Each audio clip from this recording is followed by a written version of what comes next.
Welcome to the FIA Granturismo Championships. Yo, what's up? What is up? In this case, the Burg is up, Nurburgring GP, Group 4s at Granturismo FIA Championships. So we are driving the Audi as we head into T1. We've already banked a P1 provisional pole position in our first quali run. We're on lap 2 now, so we head into this tremendously understeery Sector 1 in the Audi TT, and we are wrestling the beast through this tight and twisty section, and we'll get our first sector time under the bridge here, and we go purple, because that's what we do here on this channel. We just love going purple. Yeah, not really. We'll see what happens, but it's a good start to the lap. I'm feeling fresh and ready to roll as we head towards the tough, tight, twisty hairpin, I like to call it.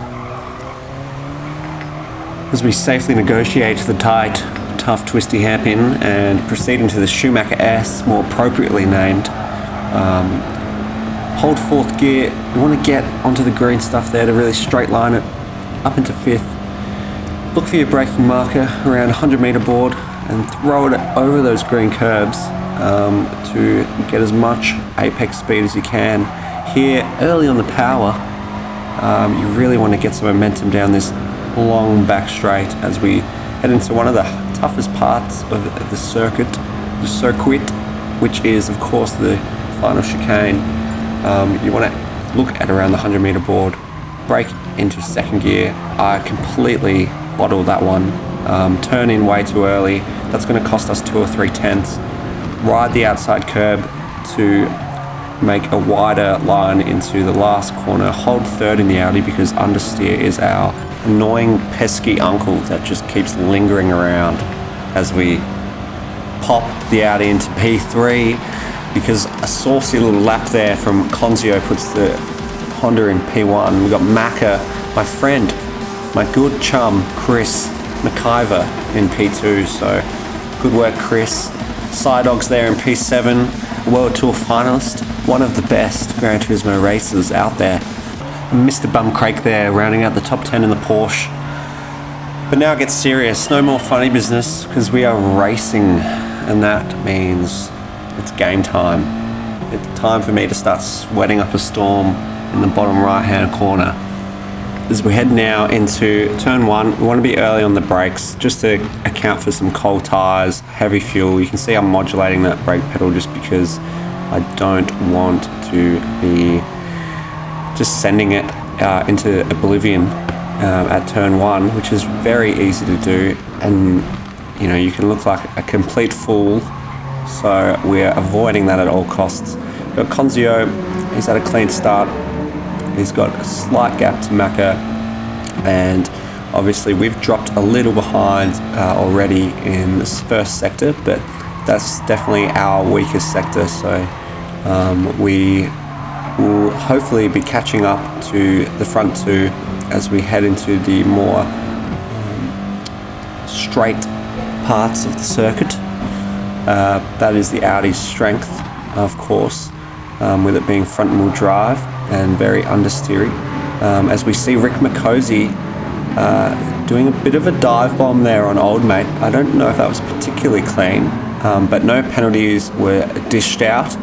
Of course, the stewards in Gran Turismo have been notoriously under the influence of some form of substance recently. And, you know, it's almost as if they're on permanent vacation. I wish I was a Gran Turismo steward, dishing out the penalties that they've been dishing out recently. Absolute nonsense sometimes, but, you know, that's what we have at the moment. As Old Mate, he gets manages to hold off Sidog there for P6. We saw Sidog trying to make a move on the BMW. Obviously he's going to try and make up for that disappointing quali position starting in P7. For him, that's obviously not where he wants to be as we round the final corner. So we can see we've managed to close in the gap there on the top two, and we've got a bit of a run now in this slipstream, a double slipstream, and the Audi's obviously very quick in the straight line. But again, I'm just modulating the brake pedal. If you can see in the brake tracing there that I'm not going completely at 100% pressure into that turn one, just because it's very easy when you're following another car to just make a mistake and cause all sorts of mayhem. As we see from the back of the BMW, we see Jono, Stan and I trying to chase down the leaders. So it's a bit of a gap now between the top four and the rest of the pack, which Sidog's going to want to try and close in before we make too much of a escape and get too much of a lead. So you can see in the background there, Sidog trying to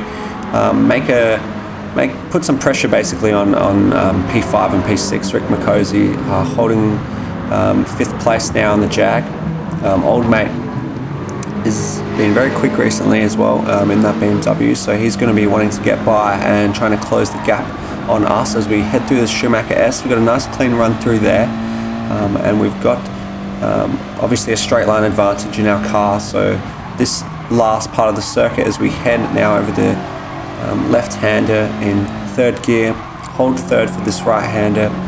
We've got a good run on Macca up ahead. Chris, my friend from GT Academy, and Australia's GT Academy champion actually, just ahead of us. So we'll see if we can get some pressure onto him, but I don't really feel like at this point, as Jono Stan tries to stick his nose up the inside there, that's not going to be happening. I don't really want to be wasting time and trying to do audacious moves into that chicane, particularly because it's very easy to lose a lot of time as I run slightly wide there onto the last, through the last corner, sorry. And you can see that move that Jono Stan sent. I think he might have just outbraked himself, but it's definitely cost us a bit of time as we've fallen back on the two up ahead. But through that T1, turn 1 there, we've managed to close in a little. We hold 3rd gear through this very tricky sector for the Audi. It's got a lot of understeer, obviously front wheel drive, so you're going to get a lot of push as we see the top 4 there coming through that right-hander to complete sector 1. Conzio there looking pretty calm in the Honda as we are really at this point trying to look after the tyres and keep everything in check, particularly for the 9 laps of the race that we've got coming up. So there's no pit stop in this race, and it's all about maintaining your tyre wears. We see Macca there gets a bit loose on the rear end, heading into the tight twisty hairpin, and that gives us a bit of a run up the hill, again through the Schumacher S as we mount the curbs on the outside and the inside, get over the green stuff as well. So that was a nice clean run. And I'm looking back just to see where Jono Stan is about half a second behind as we have a bit of momentum on Chris, putting the pressure on the BMW just to see, obviously, if there's any mistakes, we want to be there to capitalise. We've got a bit of a gap.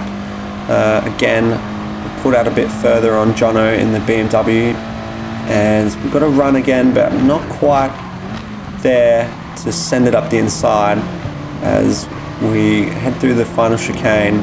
But we've got some good early pace on in this race, I think, at this point. We're definitely up there with Conzio and Macca in the lead. We've got the same pace. If not, we're maybe slightly faster at this point in the race. But of course, tyre wear is a factor. So it's really important to save these tyres.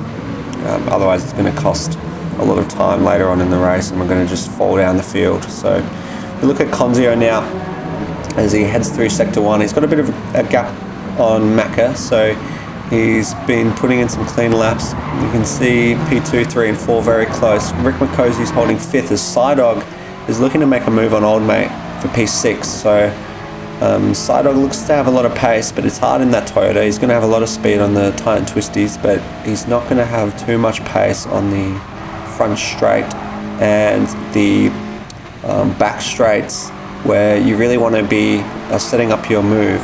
So we see here he gets a good run, but can that Toyota, does it have enough power to make a move, as Old Mate actually runs wide? So he's pounced on a mistake there from Old Mate. He definitely wasn't far enough alongside as they go through the Schumacher S. Looks like he's going to manage to hold that position as we head into the back end of the circuit, and that's a position made up there for Sidog. So he's got number one on the car. He's going to want to make up a few spots and try and close in that gap to the lead group that we're in, as Makosi, not Nick Makosi, but Rick Makosi is the next car in line for him to try and make a move on, as we again head into that final chicane. We've got Jono Stan right behind us now, who's closed back in on the leading pack, as we see Macca crucially getting a 1.5 second penalty for cutting the two chicane parts. As we jump on board now, heading into that chicane, we can see it just takes a little too much curb on the inside and on the second right hand, the left right. So that's going to be a real shame for him. He's going to have to drop behind definitely both myself and Jono, as he's definitely pushing that car now after getting that penalty. I think he wants to make some time up, but of course Conzio is driving a clean race up ahead in that Honda, and he's not making any mistakes, which is what he has to do. As we head now up into third, dull the revs as we head into that traction zone, and we go now towards the penalty zone where Mac is going to serve that penalty. So Chris is going to have to drop a fair chunk of time now as we head down the back end of the circuit towards the hairpin. Jono, we can see as we jump on board, he manages to easily get the job done and jump into P3, so that promotes us into P2, and we've got Conzi up ahead, so we'll see if we can try and reel him in as we head now about halfway through the race. We want to see if we can catch that Honda, who's got some good pace up there.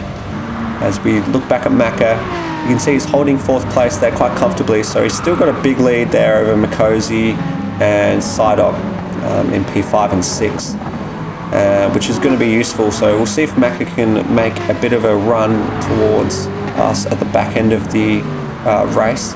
Makosi there, he's got a lot of pressure coming now on Sidog, so we head down towards the hairpin, but we can see that Jag really pulling a bit of a margin there on their Toyota. So the Jag's got some good straight line performance, and of course we know the Toyota's probably one of the slowest cars in Group 4 trim, so that's going to really hurt Sidog into the overtaking zones. Old Mate there sitting P7, so he's obviously been shuffled back a few positions, so he's going to want to try and make up some spots there as we head into lap 6. And we can see Conzio in the Honda is putting up a bit of a gap now, so it's really it's going to be tough for us with our front tyres getting a bit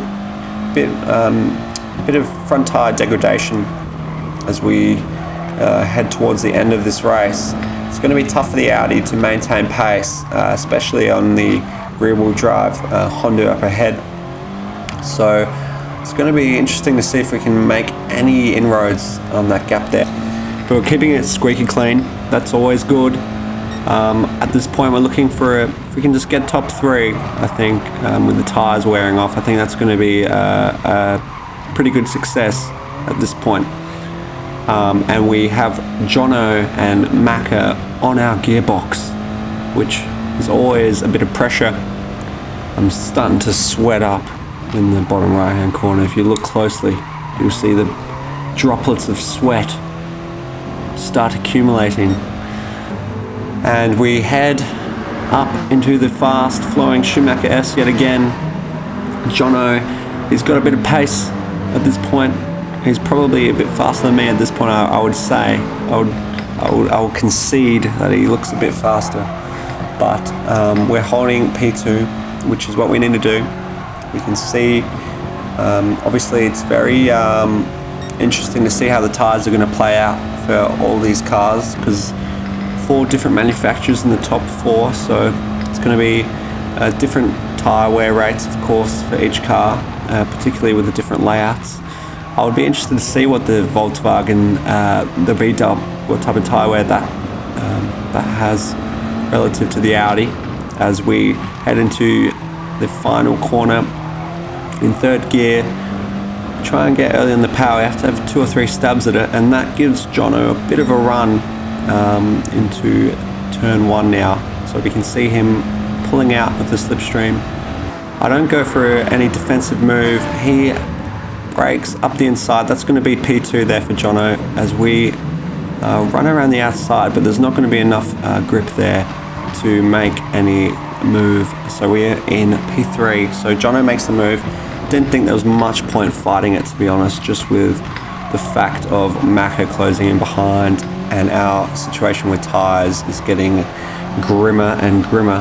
So I didn't really want to waste time fighting and inviting more people to take advantage. So we're going to slot in behind P3. I think it's more sensible playing the long game.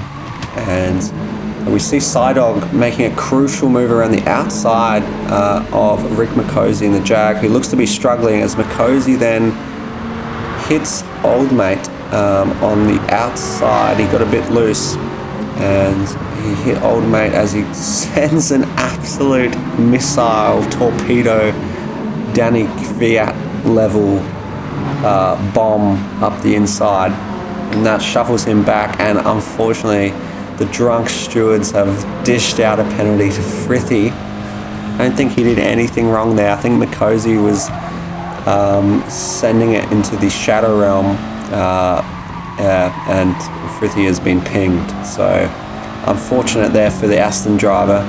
As we head now into the back straight, we've got a bit of a run on Jono, so the slipstream is going to be important now. We can see whoever's got that toe is putting pressure on the car ahead. I don't try and send a move into the chicane as I run wide there. That's going to compromise us big time on the exit of the chicane, and that gives Macca, our friend Chris, an opportunity to tuck in and get P3 off us. So we've lost another position.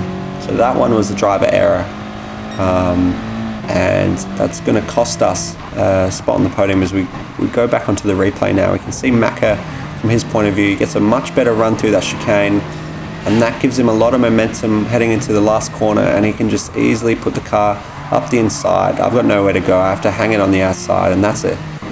Good bit of driving there from Chris. So costly mistake from us. Again, it's just a symptom of the front tyres losing grip, especially through these slow speed corners. The car just does not have much grip at all. So we're going to have to manage it for the last few corners of the lap. We can see Chris up ahead trying to make a move on Jono, and he's got the pace now as the 2 front-wheel drive cars are starting to suffer.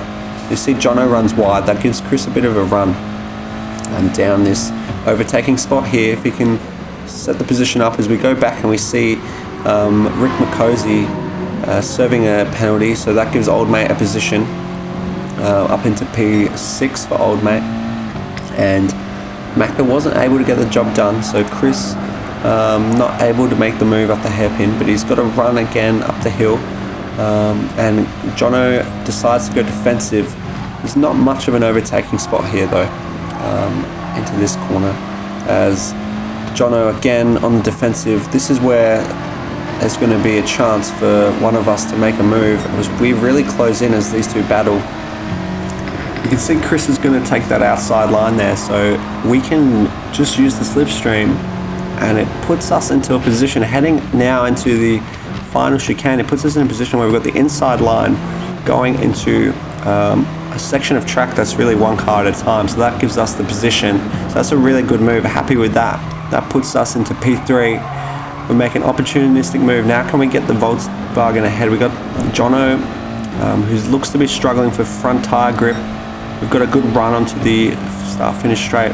We've got the slipstream as well. He's going to go defensive, it looks like, as we we're left onto the outside. We try and brake deep and late and see if we can get the undercut into this next section of track. As we hang out around the outside, we'll see where we end up, and it looks like Jono's managed to hold the position there as Macca and Sidog are right behind. So Sidog's managed to close in on the group.